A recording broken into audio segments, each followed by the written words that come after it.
one last intentional choice to talk about this week. One last intentional choice. Living waters. I always wanted to try that. It was pretty cool. All right. Hebrews chapter 5, verses 7 through 10. I'm going to read along. I want you to hear what intentional choices are being made and by whom. In the days of his flesh, Jesus offered up prayers and supplications with loud cries and tears to the one who was able to save him from death. And he was heard because of his reverent submission. Although he was a son, he learned with obedience through what he suffered. Having been made perfect, he became the source of eternal salvation for all who obey him. Having been designated by God a high priest according to the order of Melchizedek.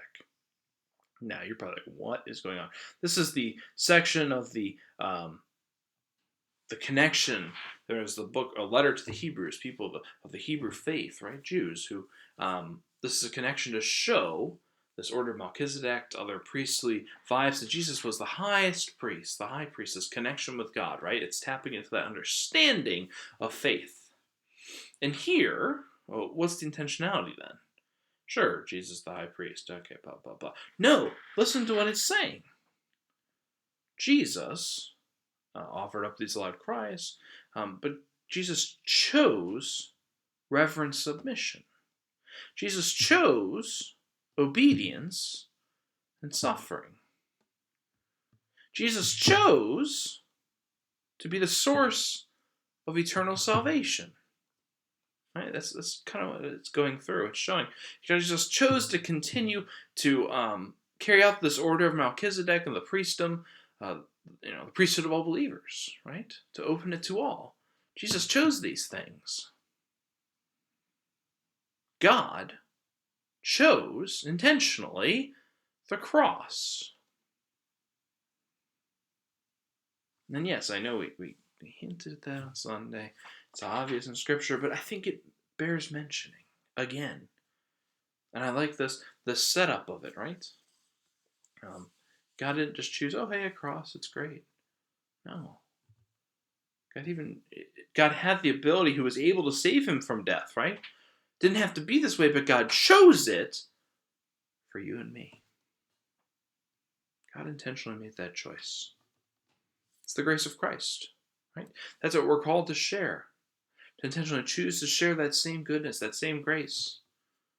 The lengths and love that God has done for us, we're supposed to share with others. And I think a passage like this puts that more in perspective. Sure, we may have the abilities not to do those things.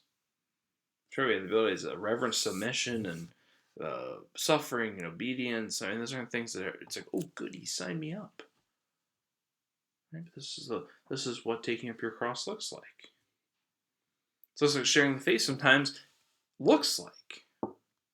The choices we make, the intentionality of how we live, will proclaim the gospel. The choices God made, and Jesus Christ proclaimed that gospel forever. All right, ending on a heavy one, I know. But, again, I hope you've seen this week. God makes intentional choices. Through Christ, through calling, the church makes intentional choices. We in our personal lives make intentional choices. People in Scripture, the people of faith before us, even previously seen as outsiders and insiders, everyone made intentional choices of consequence. You have that power too, to follow God in making choices that matter, for lives way beyond our own. So I leave you to it, friends. Good luck, and peace be with you.